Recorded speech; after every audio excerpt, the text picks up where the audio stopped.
The world of imagination has no limits. You can be whatever you want or do whatever you desire. But this imaginative girl chose to create her own Wonderland. June Bailey is a little girl with big imaginations. Together with her sweet mother, she imagines having a magical amusement park run by talking animals. It has a blue bear named Boomer who greets the visitors, a porcupine called Steve who is the park's safety manager, and Peanut, a chimpanzee who is the park's leader and has the ability to create rides. Other workers are Greta, a wild boar, and Beaver brothers Gus and Cooper. June calls this imaginary place Wonderland. Every day, June and her mother add more details to their park blueprints. Either it's a new food stall, fun game, or a magical ride. Tonight, it's June's turn to introduce a new ride in her park. Her imagination runs wild and she designs a carousel that has fish in place of horses, and children can ride them to fly all around the park. Her mother tells June to just give Peanut's plushie his pen and whisper the idea of the fish carousel in his ears. June's dad walks into the room and advises her to go to bed on time. Before sleeping, June asks her mother if Wonderland can exist for real. Her mother smiles and says it can happen because she believes in her daughter who is capable of doing anything. June interprets this in the wrong way, and the next morning, she gathers all her friends to make a fun ride. They bring all the useful materials in sight and even destroy some of the neighbors' belongings. June has designed a roller coaster which is the best ride in her imagination, but it's definitely not safe. June convinces her best friend Banky to ride the first round. They get on the little train and pull the trigger. The self-built roller coaster definitely has a lot of flaws, and it doesn't run as smooth as June imagined it. Things even get worse when the train doesn't stop at its designated place and jumps out in the streets instead. The kids glide in the traffic and almost get crushed by the vehicles, but luckily, they landed back in the front yard. The neighbors gather in front of June's house and ask for compensation for the destruction June caused. Her parents pay everyone and promise them she will not behave like that again. Her mother tries her best to make June understand the consequences of her careless actions. But she also knows how much the little girl desires to build her Wonderland. Therefore, her parents decide to make a tiny version of Wonderland inside their house. Little by little, they build models of every ride they imagine to be in Wonderland. June is living the best time of her life, but this happiness is not for long. Her mother is falling seriously ill and can't play with June anymore. Her disease gets so severe that she has to be hospitalized for the next few months. After she's gone, June loses her interest in building Wonderland. She even takes down all the projects they have built so far. She also stops playing with her friends and even smiling like she used to. Her aunt and uncle come to cheer her up and even bring a small Ferris wheel for her Wonderland. But June isn't feeling motivated at all. Her aunt keeps pushing her to restart her project and even brings the park blueprints. June feels so frustrated that she snatches the blueprints and burns them. Some of its pieces fly away in the air while June cries in pain. She can't do it without her mother. From the next day, June spends most of the time doing house chores. She has become more mature and responsible than her age. Her father wants her to socialize again, so he decides to send her to math camp. June doesn't want to go as she's worried about her father being alone. Despite her request, her father sends her to the camp anyway. As the bus starts moving, June starts vibing with her friends and begins to enjoy the trip. She takes out her lunchbox to have a snack and finds a note inside. It's a message from her father that he'll miss her. Like always, June overimagines the situation and assumes that her father is in danger. She begs Banky to help her get back home. Banky agrees and pretends to be sick and throws up. All the kids get down from the bus and June uses this chance to sneak away. She was about to head back home, but then she noticed a piece of her Wonderland blueprint flying in the air. It seems like guiding her into a specific direction. She follows her inside the woods and magically the exit disappears by itself.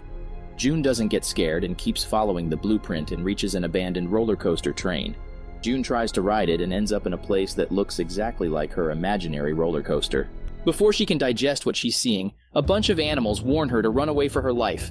They all are the animals that June imagined in her Wonderland. They are attacked by an army of little chimpanzees. Steve lures them towards a rocket and shoots them out of Wonderland. After saving her from the mess, the animals greet June and give their introduction. They explain to her that the Wonderland she imagined existed, but then one day, the clockwork swings that June designed in her park started to slow down. The clouds of darkness spread over the sky and the evil energy transformed the Wonder Chimps dolls into chimpanzombies. And now they attack every day to destroy Wonderland and take its broken parts to feed the clouds of darkness, which makes them even bigger and darker. Peanut decided to restart the clockwork by his hands, but while trying to do that, he was caught by the chimpanzombies who took him away. June tells her part of the story and reveals that she and her mom designed the Wonderland. She also shows the piece of blueprint she has. The animals seem to believe her and beg her to find a way to restart the park and bring back its glory days. Suddenly, the chimpanzombies attack again, and this time June must save herself. She runs towards the fish carousel and prays that the fish actually flies. Thankfully, it works, and June safely escapes. She activates the other fish as well and distracts the chimpanzombies. The animals take this as a chance to rush to their hideout and take June along as well. After having a meal, June tells them everything about Wonderland to prove that she's the creator.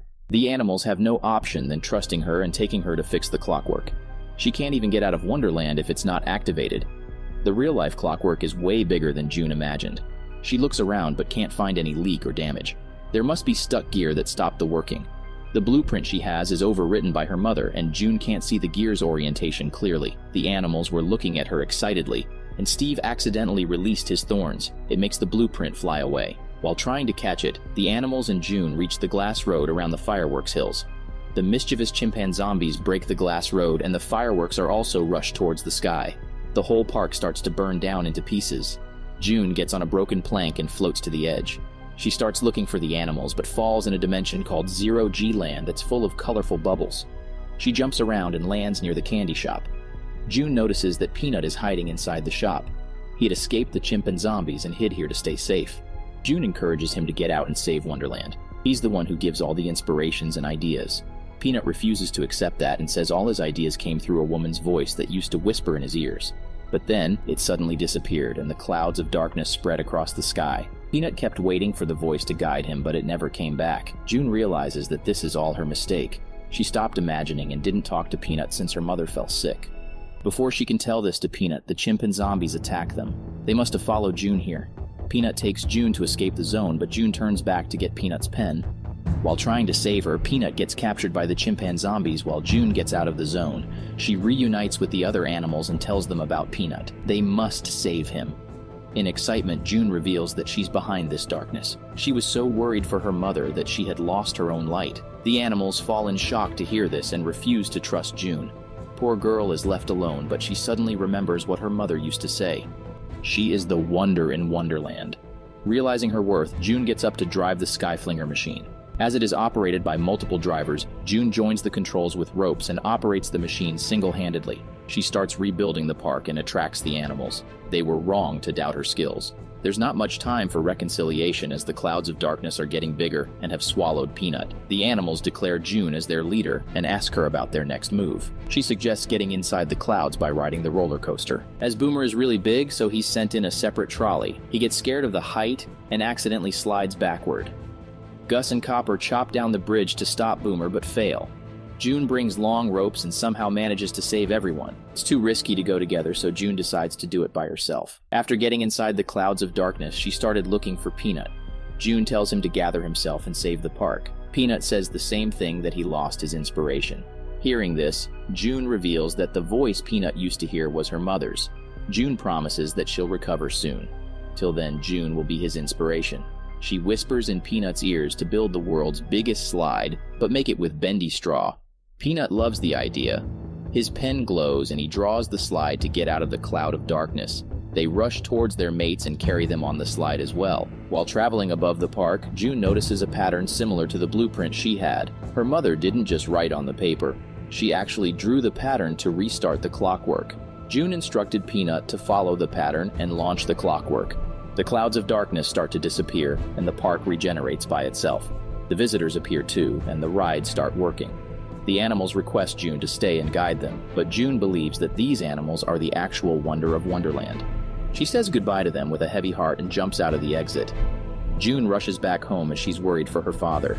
She was out for almost 2 days, but in the real world it's been just 30 minutes. June can't waste any more time and grabs the toy boxes from the store. It's time to rebuild Wonderland. After a few days, her mother returns too. Together, they open a small theme park in their backyard and name it Wonderland. Every day, June asks the kids about their imagination of a fun ride. Then she selects the best idea and whispers it into Peanut's ears. Before you achieve something, you must imagine how it should be. Never let the imaginations die. All that is real today were imaginations of a creative mind.